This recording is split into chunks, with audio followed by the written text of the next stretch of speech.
Welcome back to the Seven Deadly Sins anime review, episode number 6.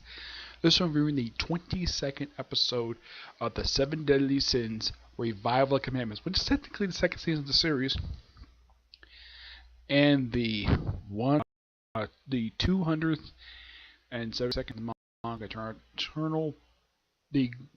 the Eternal Battle. This one is called Return of the Sins, which, yeah. Now, the first, I'd say about almost the first half of this episode is just Melios's brother, one of his two brothers he has, the tall one. He's one of the seven commandments. He's the commandment of love. hmm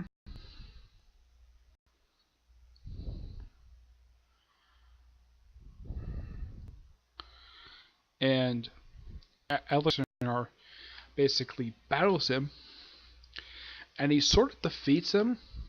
But as far as I can tell, it looked like he killed him. But as for Xantros, who's basically Melios's other brother, he's still alive currently in the manga. Yeah, he doesn't die. hmm I'm trying to look up the guy's name.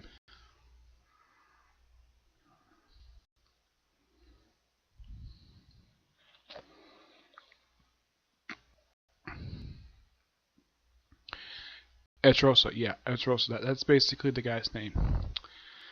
And he defeats him basically by battling briefly the castle and then throw him toward a lake, and then basically dropping him in the lake and launching this gigantic I'd say sun bomb, and evaporates the entire lake. Eventually, he does defeat him, and it's a really good battle.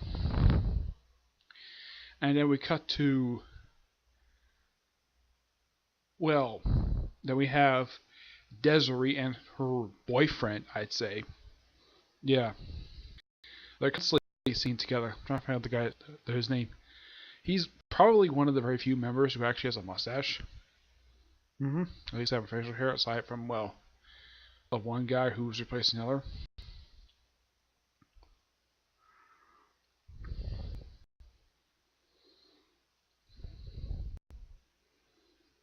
Let's see if we can find his name here. He is Masbet. Yeah, Masbet. Yeah, they briefly fight Elizabeth and Zatros, the guy who goes revived previously, and Desiree gets her hand chopped off by Elizabeth, and then the episode ends with Meliodas coming out completely out of nowhere, punching her in the gut, and she goes flying. Though prior to this,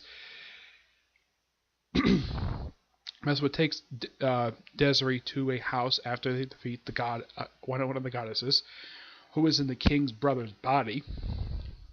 Though he does come back later, frees Freezer's uh, niece's boyfriend's from a woman who's obsessed with him. Yeah. they First he cuts her hair because he says he wanted to do that. Even though her hair's a little bit shorter, I don't really know why in the world he wanted to cut her hair for. And he wants to put her in a dress and puts this a little outfit. It'll probably look good on her. She beats the crap out of him. She's probably far the only member of the Seven Deadly Ten Commandments who actually walks around butt naked. Yeah, she's practically the only one who does. Everyone else is fully clothed. Heck, the only female member of the group. She's one of two of them. At least the other female member actually bothers about clothes. Yeah. But this by far was a great episode, and it's an adaptation of about 5 chapters. Yeah, it adapts chapters 184 to 188. Roughly put, there's only 9 chapters left to go for this arc. And for this particular season, there are 2 episodes to go. Excuse me, because this particular arc ends with chapter 197. Either this week, for the next episode, either they'll go from start 189. Either they're going to end with episode 192 or 93. It's just up to the animators exactly what they do. But this overall was a great episode.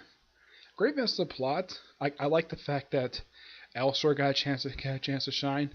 He had an awesome battle in the episode. Elizabeth got a chance to shine. As for King and Deanne, they're absent from this episode. They're off doing their own thing. With they get kidnapped by two members of Seven Deadly Sins who actually are the first king of the fairies and one of the previous kings of the giants. And they later trained them to succeed them in modern day. Now it's on to the newest chapter in the manga, the Eternal Battle, as it's called. Starts off with Meliodas and Ban running top of Hawk's brother Wild, who's basically a boar. And then we see, this is of course is after Ban frees Meliodas from basically what he was doing. We see looks like the Demon King, and looks like they briefly battle him.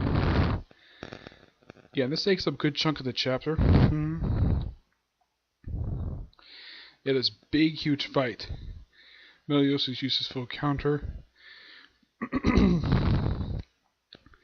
Then we briefly see King. Yeah, King, who actually is flying with wings. A couple of fairies chasing Desiree. And the chapter ends with seeing Gothar. Yeah, it's a pretty quick chapter. Yeah, because mostly it's just Meliodas. Like I said, it's just Meliodas and Ban fighting the Demon King. And this takes up the good, about 75% of the chapter. And then we see King and a couple of fairies chasing Desiree. And the chapter ends with Gothar. It's a good chapter. And I am looking forward to next week's chapter, but hopefully something more happens than just a big fight with Demon King. But it's a good fight. I gotta praise the creator of the series for doing that. Yeah, the creator of the series is... his name is Nobusuke Suzuki.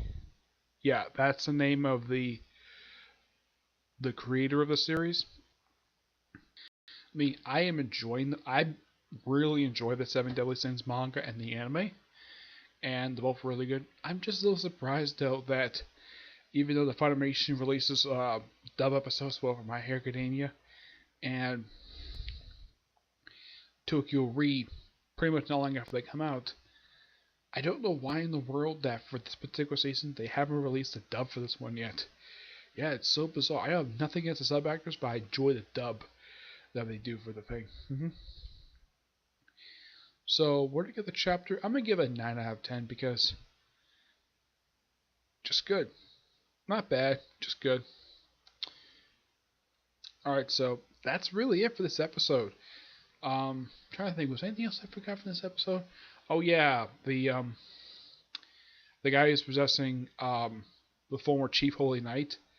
He brainwashed a group of Holy Knights, and they stabbed Jericho's brother. By the way, he actually dies at the end. I know it's kind of a spoiler, but that also happens in the manga, which I'm thinking they're going to keep that there. And finally, Jericho and the people she's with finally notice that there's gray demons coming through the ceiling. Yeah, it took them like 2 episodes to finally notice that, which is bizarre, to say the least. I'm trying to think if there's anything else. Oh yeah, how does the king react to his brother's death? Calls him stupid. Yeah, he says, he's like, you stupid idiot. Yeah, the guy died, and he's not sad that his brother's dead. He just has no reaction. I mean, like, dude, this is your brother. And I'm sure that your daughters are very upset that their uncle has been killed by a demon, but yet you barely have a reaction to his death. That's so bizarre. That's so I'm not sure what the proper word is, but man, you're a terrible person. You don't even react to your own brother's death. I mean, I'm sure you react very heavily if one of your daughters was hurt, but this is your brother. For crown, he's your younger brother. He may not be the ruler of the kingdom like you are, but at least show some emotion. Don't call the guy stupid because he sacrificed himself to protect the castle. I mean, the guy sacrificed himself to protect his brother's family. And the king calls him stupid. Yeah. So yeah, not much else to say about the episode. Great episode. Can't wait for next episode. Which definitely it looks like with the next episode that this arc is going to start wrapping up. Yeah, something like, okay, this arc has not been going for very long in the anime. In the manga, this lasted for a good period of time.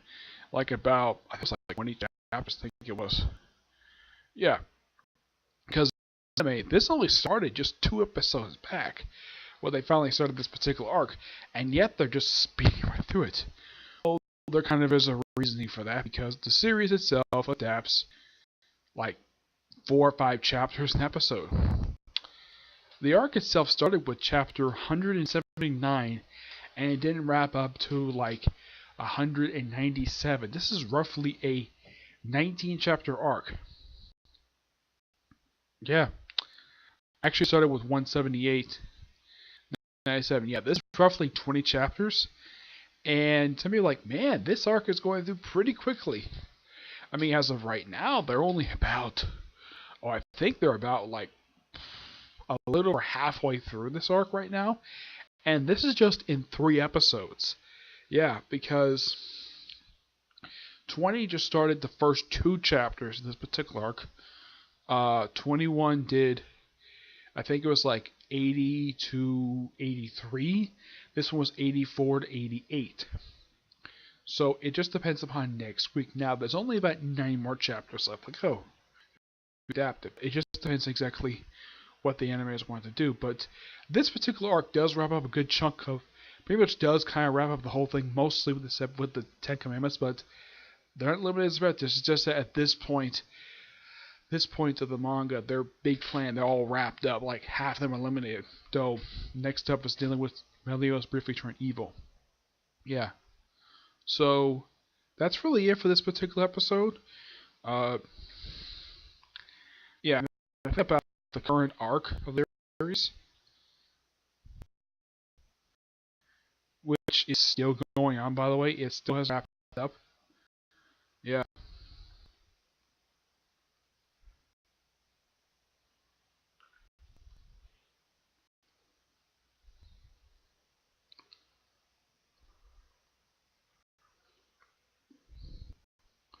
Yeah, this arc, the current arc is going from about, I think about 20 or 30 chapters. It's quite long of an arc. It just at the same looking at it has not really, let's just say, updated in a while. Yeah, I don't know why, but they are. But it is.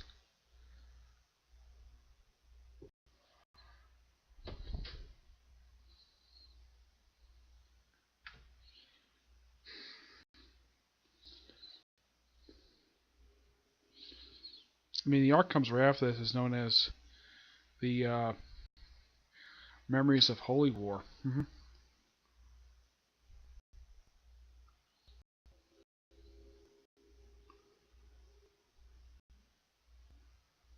Let's see if I can find the name of the current arc. Let's see. It is. I know I have to leave my list.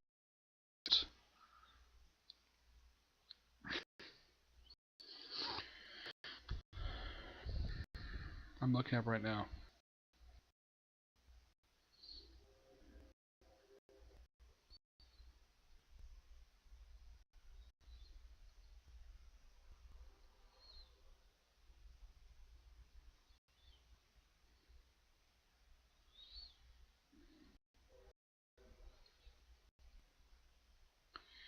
Okay, the current arc is known as the Prelude New Holy War. Yeah, which has been going after 104. Yeah, that's the current arc right now. So that's really it for this particular video. Stay tuned for next week for episode 7. I'm going to talk about the second to last episode of this particular season, which is episode 23, known as The Hero Rises, and the 273rd chapter of the manga. But after the episode 2 weeks from now, it's all basically manga at that point. Okay? But until I see you all in my next review, bye.